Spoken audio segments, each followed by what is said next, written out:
Happy Thursday morning, you guys. A big thank you to Meghan Markle Parody for the above photo. You guys, once again, there's so much information. There's no royal family video. This is going to be a part 1 and a part 2. We've got everything from what happened with Justice Welby to Harry and Meghan needing to apologize to Travalyst, then the Time magazine article, Samantha Markle. I mean, it just goes on and on. So there is no royal family video today. This is part 1, and then you're going to come over to part 2. There's a lot to cover. Let's go. Really quickly, before we get started, I want to thank my subscriber Nora for your beautiful card, which I just received. Your words really touched me. Thank you so much.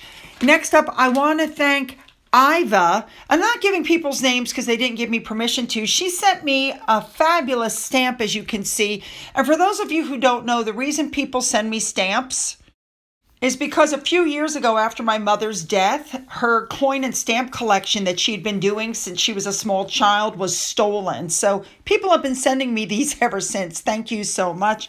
And also a big thank you from Anne, who sent me some styling things for the cat and the dog, especially the cat with all that hair. She doesn't like being brushed.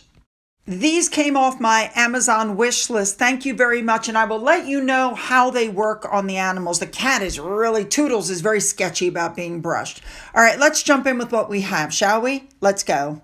We're going to start off with Justin Welby. You guys know he's the Archbishop, or he was the Archbishop of Canterbury.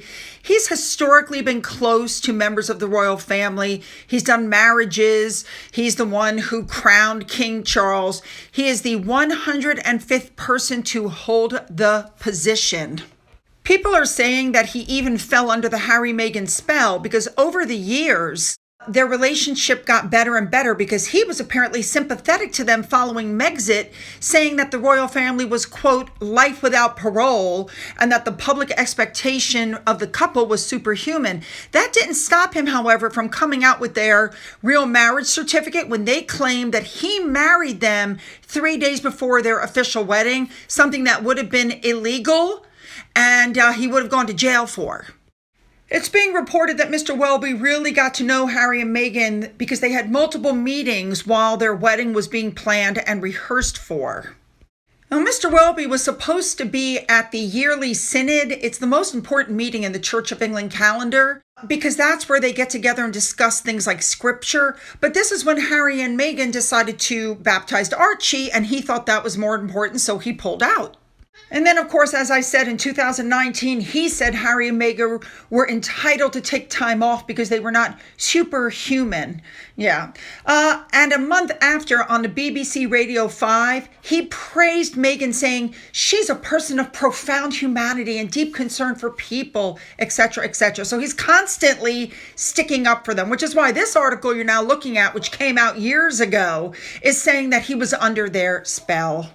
In 2021, he was accused of being inappropriate because he jumped on a woke bandwagon after appearing again to throw his weight behind Harry and Meghan. In the Financial Times of 2021, Welby suggested that the British public have unrealistic expectations when it comes to them.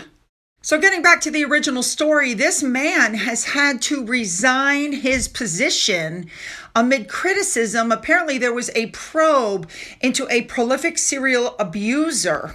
Apparently, there's a gentleman, I hope I'm saying it right, his name was Smythe. He was a British attorney who, it's being alleged, attacked boys who he met at Christian summer camps in the 1970s and 1980s. He's believed to be the most prolific serial abuser associated with the Church of England. And apparently, Justice Welby did not handle the probe into his activities well. An independent review was done that was led by a former social services director, and it was commissioned by the Church of England, and the report assessed the church's response to abuse allegations against this gentleman, who, by the way, Mr. Smythe, is deceased. The report basically came out and said that Justice Welby had not ensured a thorough investigation into the accusations of abuse. So Mr. Welby sought the permission of His Majesty the King. He wasn't going to step down initially, but he put out a statement. Basically, he had to step down at this point. Now, I'm not going to read the whole statement, but basically it says that the review exposed a long-maintained conspiracy of silence about the acts of Mr. Smythe. He said, I was informed in 2013. I told the police I had been notified. I believed wrongly an appropriate resolution would follow, and it's been very clear that I must take personal and institutional responsibility for this terrible period between 2013 and 2014. So, yes, he said he's decided to step down.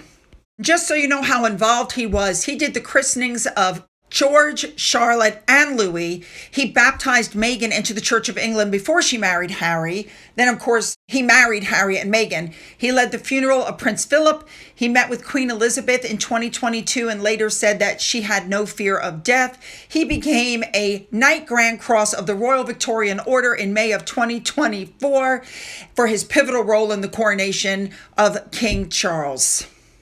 I don't believe this story is over, and I will keep an eye on this and update you as more info comes out. Let's move on. All right, articles are coming out basically saying that Harry and Meghan need to apologize to William and Catherine and they need to do it in private because after all, they're the ones who broke trust. A lot of people have been spoken to by Richard Eden on the Palace Confidential podcast, and he says everybody has said the exact same thing. There will be no reconciliation until Harry and Meghan realize what they've done and apologize for everything they've said. They need to apologize at least privately, but how can there be a reconciliation when Catherine and William just don't know what will appear later on in a book or TV show, which I agree. And that's absolutely true. Could you imagine? I mean, once you've lost that kind of trust, it's gone forever. Could you imagine? Because, in Harry's memoirs, he revealed intimate conversations that never in a million years did William and Catherine think would be published. So no, I personally agree. I don't think they will be ever welcomed back, at least not by them. All right, moving on. All right, this next story is almost completely laughable. Prince Harry, according to People magazine, Prince Harry has been named as one of Time 100's Climate 2024. He's on this list, okay, because he founded Travalyst. It's a list of supposed change makers, the 100 most influential leaders driving business to real climate change. And they're saying that he's on this list for his environmental tourism initiative, Travalyst. You guys remember Travalyst? They claim it's a nonprofit, although it's not listed as a nonprofit in the United States. But if you look up their address, they claim they're in London, UK. But guess what? They're not listed as a nonprofit there either. Now, there's something stinking here because do you remember this where they made the cover of Time's Most 100 Influential People where Harry looks like a hairdresser and Meghan's doing her power pose? All right, you guys, we're going to stop right there. Now hit the thumbs up button or the like button. Leave your comment so far and then go down into the description box, hit the link for part 2 of this video and follow me over. Let's go.